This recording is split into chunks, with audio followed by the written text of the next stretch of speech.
と申します白いうなじに揺れていた Bonsoir mesdames et messieurs, nous sommes aujourd'hui à 150 km de Tokyo, dans la ville de Karuizawa, avec en toile de fond le mont Asama, un volcan toujours en activité comme vous pouvez le voir. Nous sommes reçus à la fondation Mercian, une fondation d'art, qui inaugure aujourd'hui l'exposition d'un peintre belge très apprécié au Japon, Patrick Gérola. Découvrons ensemble son travail. C'est en 1983 que Patrick Gérola, alors décorateur de ballet chez Maurice Béjart, découvre le Japon lors d'une tournée. Il tombe alors amoureux d'une japonaise et décide de ne plus rentrer au pays. Aujourd'hui, c'est dans le cadre de la prestigieuse fondation Mercian qu'il expose ses œuvres. À la frontière entre deux mondes, Patrick Gérola assume complètement sa belgitude et est aujourd'hui l'un des meilleurs représentants de la Belgique dans le milieu artistique japonais.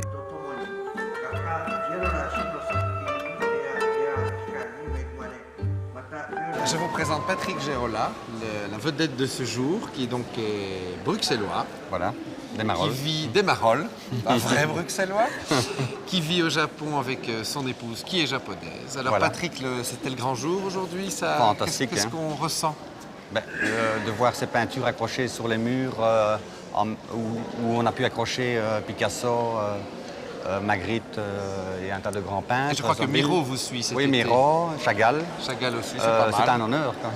C'est pas mal pour un petit Belge, comme on a l'habitude de dire chez nous. Vous vous sentez toujours très belge, parce que vous êtes un vrai bruxellois, vous êtes né dans les Marolles. C'est ça. Ou bien la culture japonaise vous a vraiment imprégné? Je ne veux pas dire que... Disons que la culture japonaise m'inspire énormément, naturellement, puisque c'est vrai que quand je suis venu, quand j'avais 23 ans, j'ai constaté que vivre à 10 000 km de chez soi, on devient peut-être encore plus belge, quelque part aussi, parce qu'on s'accroche à ses origines. Vivre si loin de chez nous, pouvoir voir son pays d'une autre façon, l'écouter d'une autre façon, je crois que ça a Prendre une beaucoup distance d'importance. avec la Oui, réalité qu'on a toujours connue, dans le fond. tout à fait. Au Japon, les Japonais passent des heures devant des fleurs. Je me suis dit au départ, mais qu'est-ce qu'ils ont? Regarder une fleur pendant des heures et la photographier. Ouais.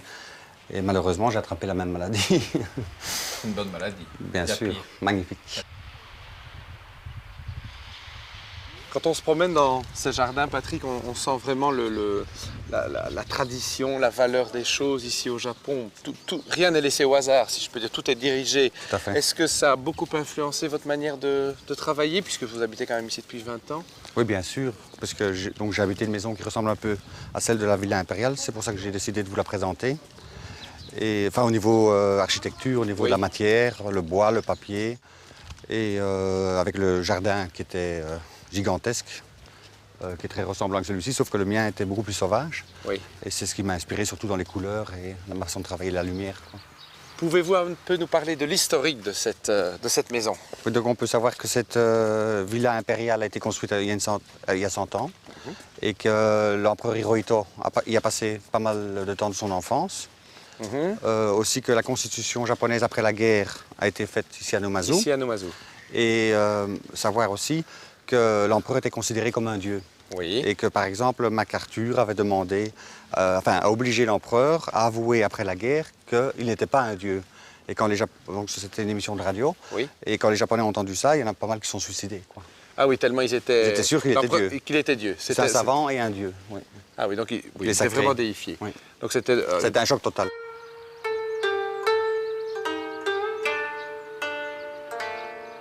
Comme toujours au Japon, on enlève ses chaussures pour entrer dans les maisons. Comme vous voyez, tapis rouge pour ceux du Belge. Suivez-nous. Ici, on comprend mieux pourquoi on nous fait enlever nos chaussures, puisque nous marchons sur ces fameux tatamis japonais. Ils sont fabriqués dans quelle matière? Ils sont faits en paille, c'est tressé. Paille de riz? Oui, c'est de la paille de riz. Et c'est à peu près 7 cm d'épaisseur. Ah, c'est aussi épais. Oui, c'est quand même très épais. Quand on loue ou quand on achète un appartement... On calcule en tatami. Au lieu de calculer en vous mètres avez un carrés. living de 12 tatamis, une chambre à coucher de 6 tatamis. Voilà. Et en général, les pièces sont 4 tatamis et demi, 6 tatamis, 12 tatamis. C'est à peu près les normes au Japon. Les normes au Japon. Pièces, oui. Bon, écoutez, on continue la visite. À tout de suite. Bon, ce qui était intéressant de savoir, ici la salle de bain de l'empereur. Oui. L'empereur était considéré comme un dieu. Donc on le lavait, il était debout, on lui mettait un vêtement, notamment parce qu'il ne pouvait pas être nu. Et on versait l'eau sur lui et on récupérait l'eau qui était considéré comme sacré et qui pouvait soigner toutes les maladies. Pour être bu? Oui, tout à fait. Ah d'accord. Donc vous aviez la chance de pouvoir boire l'eau l'eau avec de laquelle l'enfant lavage. s'était lavé. Eh bien, j'espère qu'il ne mettait pas trop de savon. On va continuer notre petit tour.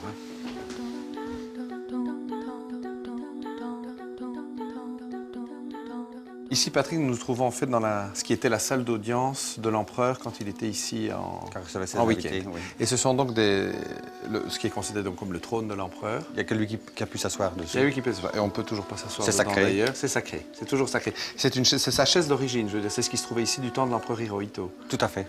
Et elle est en bois précieux, m'a-t-on dit? Oui, c'est ça. Elle est laquée Laquée, et ornée d'or. ornée d'or 24 carats. Et les petits sigles que nous voyons là, ce sont donc bien l'emblème Impériaux. impériaux. C'est un chrysanthème. Tout à fait. Et on peut savoir aussi que cette chaise a une valeur à peu près de 30 millions de yens. Ça veut dire 10 millions de francs belges. 10 millions de francs belges. Oui. C'est la valeur de la chaise. Chers téléspectateurs, nous voici donc dans la seule pièce un peu plus occidentale de la villa impériale, puisque nous sommes dans la salle de billard. Il faut croire que l'empereur Hirohito aimait ça, mais ce n'est pas la seule chose qui vient Non, bien d'Europe. sûr, puisque vous avez le verre qui a été importé d'Allemagne. C'est du verre soufflé. C'est du verre soufflé. Il ne faut pas oublier que le verre n'existait pas. Donc les fenêtres dans les temps anciens étaient en papier. Papier de riz aussi. Tout à fait. Cher Patrick, je dois vous quitter. Merci pour votre aide, pour votre accueil. Nous avons découvert un peintre belge à Tokyo. Chers téléspectateurs, si vous n'êtes jamais venu au Japon, je vous conseille vivement de sauter dans un avion. C'est un saut de puce, 15 heures, c'est rien. Et de venir découvrir ce merveilleux pays où nous ne venons pas suffisamment. À une prochaine fois.